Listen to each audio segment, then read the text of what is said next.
Chapter 8.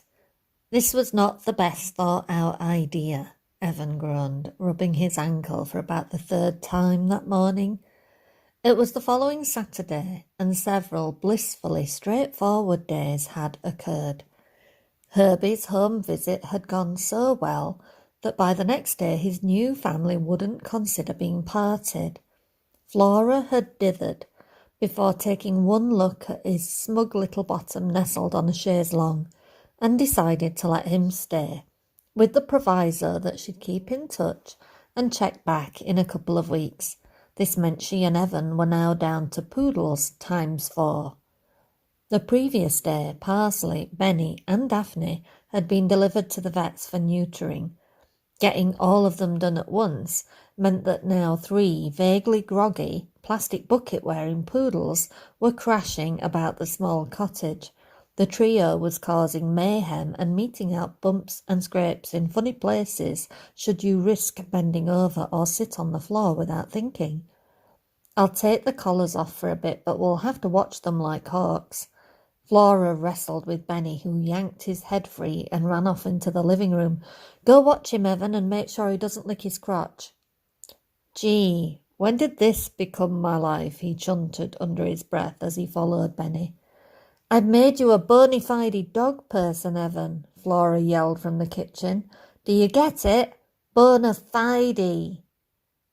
"I think I'm pussy-whipped. Nothing to do with bloody dogs at all." "Oi, you, Benny, stop it, you oik. That's disgusting." "Don't say you wouldn't do it yourself if you could bend that way," Flora smirked. He petted Benny's head. "I feel sorry for the poor beast. There he was, minding his own business, and next thing he knows, somebody has his knackers off. Now we won't even allow him to grieve as he sees fit." "Men always feel like that. You're all so possessive about testicles. Men should be taught from birth that women have control over the balls in this world. Be good, and I'll let you keep hold of yours." "You can have mine any time you like, Flora. They've practically got your name on them, sweetheart." "Ooh, that's so disgusting. Now I've got that image in my head." She poked her head into the lounge and gave him her grossed out face. Evan winked. "You seemed to like them before. Giving them a right old squeeze, you were." "Evan!" Flora gasped, turning a fetching shade of pink. "Maybe you need another look." He grabbed hold of his belt buckle, but as his zipper came down, she ran off screeching. "It's only a matter of time, girl. We both know it." "Keep dreaming, Scotty boy." Her voice came through muffled from upstairs. "And keep an eye on those dogs." Flora smiled to herself as she set about running a duster over the bedroom furniture. There was a good chance Evan was right. Her head knew sleeping together was a mistake, but her body was another issue altogether. She might have run when she heard the sexy rip of his zipper, but if Evan had been halfway serious, she might have leapt forward to help undo it quicker. They'd had such a lovely week in each other's company. For somebody who wasn't her boyfriend, he'd been the best one she'd ever had. They'd gone on long, lazy walks and shopped together, stayed up late and binge-watched Sons of Anarchy. Flora had never laughed so much in her life. For a while she had managed to ignore the sense of apprehension, and not seeing Jemima all week had been an added bonus. Siobhan had called for an update, pleased she'd rehomed Herbie so easily. They were so busy focusing on the positive that Flora forgot even to mention the incident on the fens. She had also not remembered the ad in the lingerie shop window. As she dusted the bedside table, something fluttered near her feet, a piece of newsprint tucked almost under the edge of the throw. She stopped what she was doing and picked it up. It was the clipping she'd taken from the property section of the Herald, the for sale notice for Abbey Kennels. What was that doing loose? It belonged tidied away in a scrapbook, and she knew full well she'd not looked at those since she pushed them under the bed 10 days ago. It had been much longer since she'd read the articles inside, meaning there was only one other explanation. Flora stomped back downstairs and tried to arrange in her head what to say. She was steaming mad and struggling to give Evan the benefit of the doubt. Before she did anything, she got the plastic head collars from the kitchen and started cone-shaming all 3 dogs. "That wasn't much of a break," Evan commented as he watched her struggling with Benny. "I don't want any distractions while we have this conversation." "That sounds good. Sounds like a promise to me." He had the nerve to start unbuckling his belt again. The bobby stays right where he is or you'll be in need of a bucket. I mean it, Evan." She growled when he had the nerve to move to his zipper. "You've been under my bed, going through my things." "I haven't." Evan crossed his arms defensively. "Don't lie to me. I don't like it. And by the looks of your face, you're pathetic at it." He managed to look suitably ashamed. "Okay, I did. I'm sorry, Flora. I know that's not enough, but I am. I felt like shit after I'd done it." She could almost believe his sincerity, but he wasn't getting off that easy. "I don't understand. First of all, it's none of your business, and secondly, it's not like I give off an air of secrecy. You could have just asked me anything about my past and I would have told you. What a shitty thing to do, when other than frigging surface stuff, you won't tell me a thing about you." "I'm just nosy, naturally." "Oh, well, that's okay then. I feel like being naturally nosy too. Let's go and rummage through your things and see how you like it." Before Evan could grab Flora, she was off and running up the stairs. He set off in pursuit, but she was already in his room, and without an inch of hiding space, Flora was removing the contents of his backpack and throwing them around. "Let's see, what do we have? Dirty laundry. Yes, let's air Evan's dirty laundry. It's about time that saw the light of day." She pulled a zipper open and dragged out notebooks. "Why do you need all of these?" "Forget I asked. You won't tell me anyway, will you?" "Ha! Look, a mobile phone. What does a homeless person need with a mobile? Shall I have a look at your contacts, see who's in there? Would you like that, bugger chuff?" Flora didn't bother letting Evan answer. She was on a roll now and building up a good head of steam. "Shit, what do we have here?" Her hand came out of a pocket, brandishing a fistful of £20 notes at him. "Where did you get all of this?" "It's mine, Flora." Evan's face had become as heated as Flora's. He was having a nasty reaction to privacy invasion. It seemed he didn't much like it either. Flora's hand was back in the bag and came out with more money. Evan flipped and launched himself at her, knocking her onto the mattress beneath him. "Stop it. You've made your point." Evan looked down at her, his discomfort fading. She was adorable when she was angry. Flora's chest heaved, pressing her delectable breasts into his rib cage. He had her wrists pinned either side of her head and she lay in a bed of pound notes. She was all rosy and irate and sexy. "I'm sorry. I'm very sorry even. Can you forgive me?" Flora looked into Evan's eyes, currently baby blue and shiny with remorse. God, who knew handsome could be annoying? She took a breath and tried to get her emotions under control, pulling at her wrists, but he refused to give way. "Don't do anything like that to me again." She bit the words out in her best bad dog voice and pinned him with her most ferocious glare. "I won't, sweetheart. Are you okay now?" "There's nothing wrong with me, arsebag. I'm calm, but it'll take me a bit to get over it. Once I'm properly mad, you've had it." Evan shifted his leg slightly and the movement rolled Flora, so he ended up straddling her leg. He pulled away hair that was stuck to her lips, fleetingly afraid she might bite him. "Are you still in touch with your mum?" Her mouth tightened. "No. After the raid, she wouldn't have anything to do with me." "What was it that made you decide to report her? I mean, it can't have been an easy decision." The fingers of Evan's right hand landed on Flora's waist and his thumb stroked her gently, just under the fabric of her shirt. It was both calming and stimulating at the same time. Her eyes drifted as she thought back, trying to put it into words. It was a chain of events and not entirely unselfish. I'm ashamed to say it was as much to rescue Freya and me as it was all those dogs. Mum ran those boarding kennels for years, and while she stuck to that, it was fine. But as time went on, she started buying in dogs to breed and to show, even importing from other countries.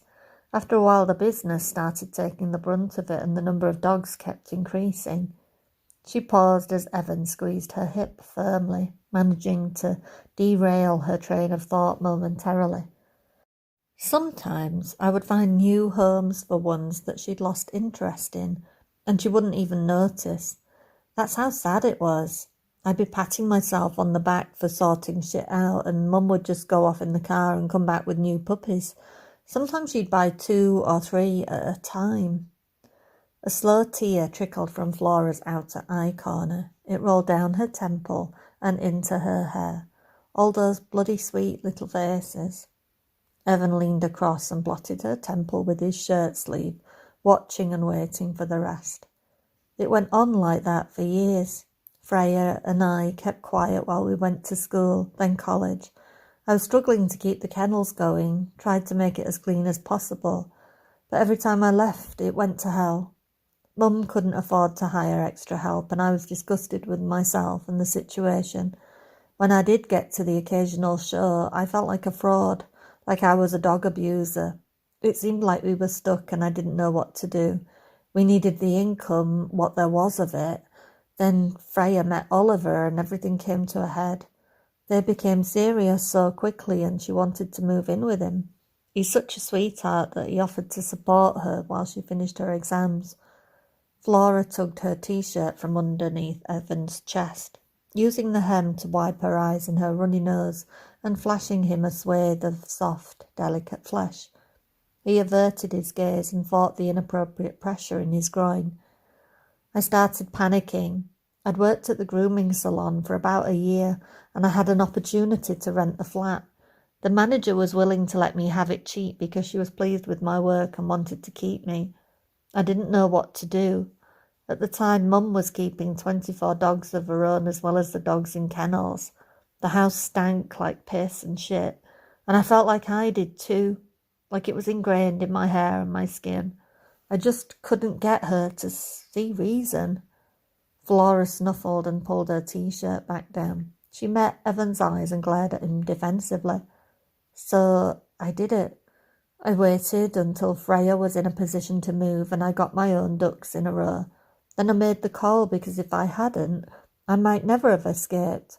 I felt evil and selfish and bitter, but I did the only thing I thought I could do, and I ruined my mum's life to save my own. Flora's face crumpled and Evan tucked his arms under her body and rolled. He wanted to give comfort, but his merrily erect penis was jabbing away at her hip. Laid on his chest, at least she had the option to move if she needed.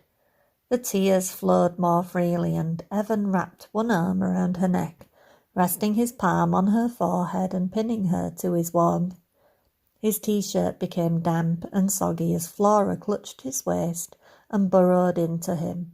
He looked up at the bedroom ceiling and blew a breath through his clenched teeth. "Where's your mum now?" She gave a short, sarcastic huff of a laugh. Well, having a manager to run the kennels didn't work out. From what little we heard, Mum couldn't keep her nose out of the running of the place. Eventually it went up for sale, and a buyer knocked down the kennels and completely remodelled the house. Not long after that, Mum went into council-run sheltered housing. She's got a flat outside Ripon Town Centre, and Freya goes to see her. She refuses to see me, and honestly, in a lot of ways, I don't blame her. Family is supposed to stick together. Not when it costs people's happiness and peace of mind. If your mum wouldn't listen to reason, Flora, then she wouldn't listen. What were you going to do? Stay there your whole life while your sister got married and had a family? You had a right to protect your future. And if you thought the place would descend into squalor when you left, then you did the right thing, asking the authorities for help. Oh, it was already squalor. But if you could have seen her face that day, Evan, she felt so betrayed. I might as well have stuck a knife in her back and twisted it. I ruined her. She was always eccentric, but now she's a nervous wreck and so highly strung she's unbearable. Freya says she's on all sorts of medication. Wasn't she already messed up, though? I suppose, but that's not a nice thing to have to admit. I guess I'd got used to trying to rationalise Mum's behaviour. Children aren't supposed to parent their parents, but that's what it boiled down to. Flora's tears dried up as Evan continued to offer the quiet reassurance of his firm, muscular body. Her heartbeat settled, with just the occasional gulp breaking the silence. The air seemed to thicken in small increments, becoming something more than solace. Flora's hand was resting on Evan's chest, and she raised her eyes, cataloguing the kindness in his rugged face, and feeling the sense of peace that came after a long overdue need to cry. She'd held herself together long enough, years and years too long. You need to put away these notes before you lose some of them. Something had happened between the fight and the forgiveness, a sense that it was okay to seize the moment. Flora's palm slid down Evan's ribs and moved over his groin, brushing the painful swell behind his jeans. And this roll of tuppences needs depositing. He smiled and caught her hand, holding it over him. Are you dissing the Bobby? Your Bobby entirely lacks a sense of occasion. He needs a good talking to. Evan laughed, startled. The Bobby doesn't differentiate between happy and sad. They're both good reasons to have sex, and he prefers to be ready. He rolled to his side and cupped Flora's cheek, wanting to sink right into her body and never come up for air. Kiss me, Evan, she whispered. I'm tired of feeling all patched up at 26. Evan shook his head, not having the words to dispute how far that was from the truth, and Flora thought he was refusing. She tried to move, and he crushed her to him, enveloping her in a soft, full-lipped and bristly kiss. He knew how to apply the most exquisite amount of pressure, and Flora's cares were set adrift in a tide of oncoming bliss. Evan kissed a path along her jaw, little nips and nuzzles until he reached her ear. I hope you're comfortable, because this will take a while. Flora's response was to pull his face back to hers and run her fingers through his hair, pulling him back down to her lips. She rubbed her mouth gently against his. Her soft tongue teased his upper lip and darted away. They kissed with open mouths, hungry but still tender, learning each other's moods and preferences. Evan grew impatient and captured Flora's tongue. He sucked long and slow, drawing her into his mouth. Opening his eyes filled his vision with womanly goodness, aroused and flushed, and his for the taking, if he simply slid his hand or rolled his hips. Evan tried to subdue his ardour and limit himself to her mouth. It might be the last time he ever got to kiss her, and he was determined to make the most of it. Their tongues met and duelled, and Flora acquiesced. He sank deep inside her mouth, stroking possessively.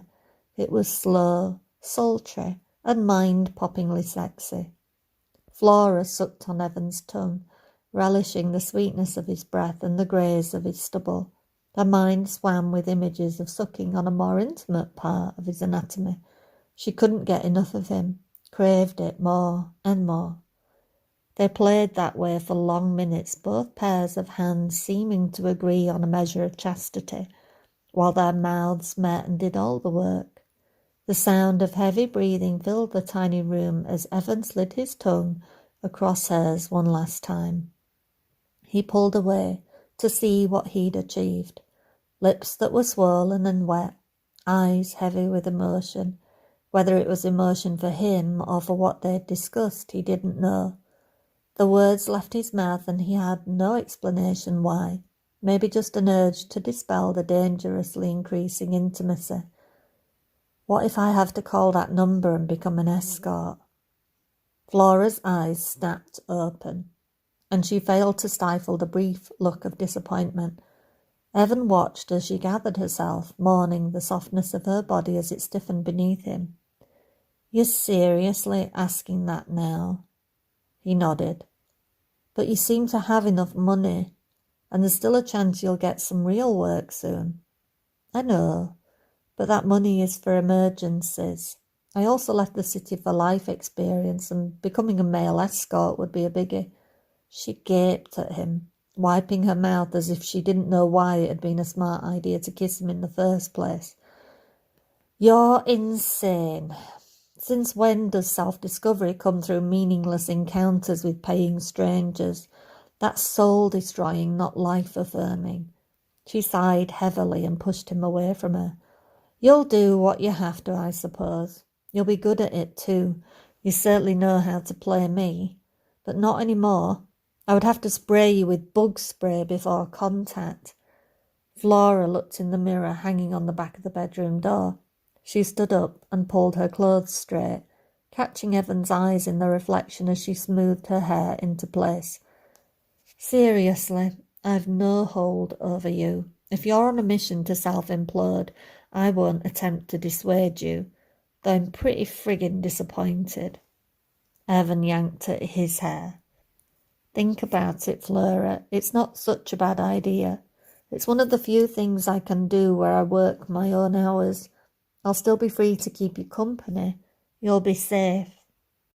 A brief look of sadness pinched her cheeks, and Evan felt like a heel for raising the subject at an emotionally sensitive point. He wasn't even sure he'd do it, for God's sake. It all stemmed from a fear of intimacy, and he was man enough to admit it. This Brigley thing was supposed to be a brief, enjoyable interlude, and one that would inspire a fun story. And the ease with which they'd dovetailed had made Evan believe that was feasible.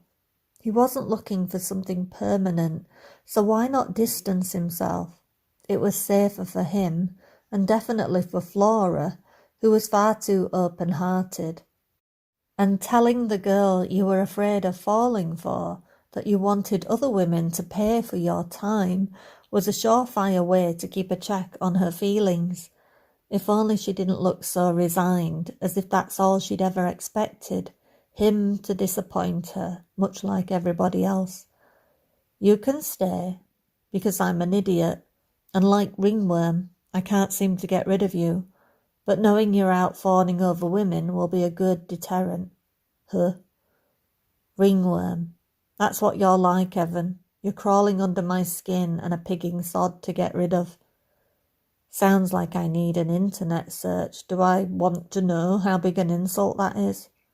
Check under images and take a good long look at those pictures. It's not pretty. Feeling sick, Flora steeled her heart, trying to reject the sharp pins of practicality assaulting it. She could still care about him as a friend, which was a pretty shit kind of compromise. "Come on. Even with buckets on, we shouldn't leave the dogs for long." She stopped with one foot out of the door. "I'm on to you, you know. I've told you before. We're on the same page, you and me. I don't want to fall for you either, only I'm brave enough to risk it. And I won't become a prostitute just to try and prevent something I've probably got no control over. I'd have a little think about that if I were you." She walked away and left him to his delusions. After lunch and getting out with the dogs, Evan took himself into Brigley Prior. He'd begun a routine of walking into the village once a day to check for work and get any shopping that they needed. He was looking at the notice board in the post office window when the phone in his pocket rang. Since the episode that morning, it seemed wise to carry it with him, at least until Flora forgot her curiosity. "Hey, Evan, thought I'd check in with you. Must be going well since you've not been in touch." Ella's familiar, acerbic tone seemed oddly out of place while he stood looking at ads for second-hand tractors. "Hello, Ella. I'm still alive and coping. Sorry to disappoint." "Ah, but are you homeless?" "I've found lodging with someone and I'm hanging on by the skin of my teeth." "A woman, I hope." "Wow, I never thought I'd relish inflicting you on the sisterhood, but if it will get Mum's book written, I'll sacrifice a random stranger. So, is it? Evan sighed heavily. Yes, but I'm starting to feel uneasy about the whole idea. I don't like playing with people's feelings. She's got feelings for you already. You're doing even better than usual. Have you shagged her? Ella, I don't know what surprises me more. How I never noticed the depths of your depravity, or how a decent guy like Rob puts up with you. Oh, I've got worse, babe, but he needs me. Too much nice is not good for a person, and I give him an edge. He called his boss the most indefensible pimple on a cane toad's arse the other day. Not to his face, of course, and he came over a bit faint and stuttered, but he managed it all the same. My work is nearly complete. Please don't ruin him, babe. I like that he's the kindest human being on the planet. You didn't answer my question. Evan walked away from the glass and sat on a bench facing the green. Yes, I slept with her, but I'm not sure it's going to happen again. Why? Was it a letdown? No, she was fantastic and bossy and annoying and delicious, and I'm terrified of hurting her. Well, you need her, Ev. And would it hurt that much to be in an adult relationship? Don't answer that. I know what you'll say, but you're out of time. Mum's not been doing so well. Evan walked over to the green and found a bench to sit on. He dropped his head into his hand and rubbed his forehead. What's going on? It seems she's taken a lot of sick time in the last year. More than I was aware even. I could tell something was bothering her, so I nagged until I got her to admit they're trying to enforce early retirement. Mum needs one more year. She needs to work until she absolutely can't. Fuck. The word burst from his mouth without him realising he'd said it. Why hasn't she mentioned anything? Because she's insanely independent. Why do you think I've got so many issues? Can you imagine being raised by Dolores? She's used to doing everything on her own and hates being a burden. You know that. Being sick and having assholes harassing you should qualify as an exception. I know, but it's her right to deal with being sick however she chooses. Ella's voice was soft like he'd never heard it. It was almost tender. Have they, given her some kind of expectations? Is this definitely it?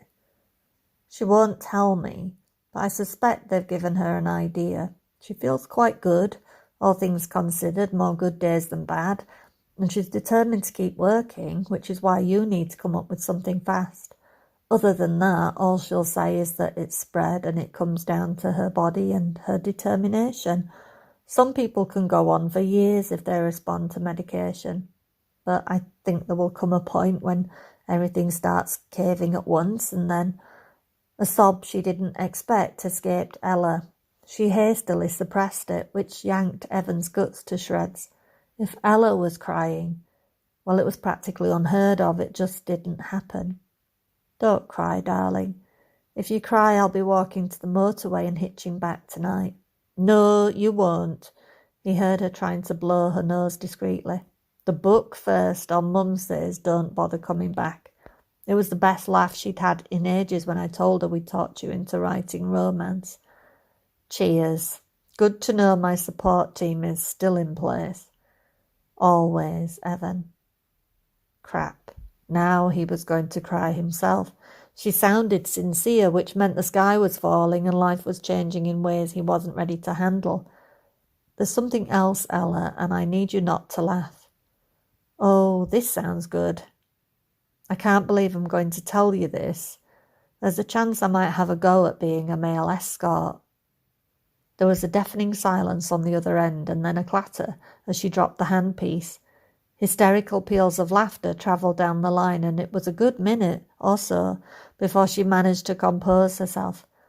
Dear me, Ella was embracing the happy tears now. That was a good one. I needed that. I'm entirely serious. No, you're shitting me. You expect people to pay to date you? She was clearly dumbfounded, and Evan's nostrils flared like the angry stud horse. Believe me, I would not shit you about this. What's so bloody funny? Ella paused to consider it. I mean, you're gorgeous, she offered grudgingly. I don't date mingers, so we know you've got the tools for it, and I guess you're charming, up to a point. You also don't have a problem loving and leaving them, or loving them at all, so maybe it does make sense. But where does the girl fit in? We barely know each other, and I don't think either of us knows what we are.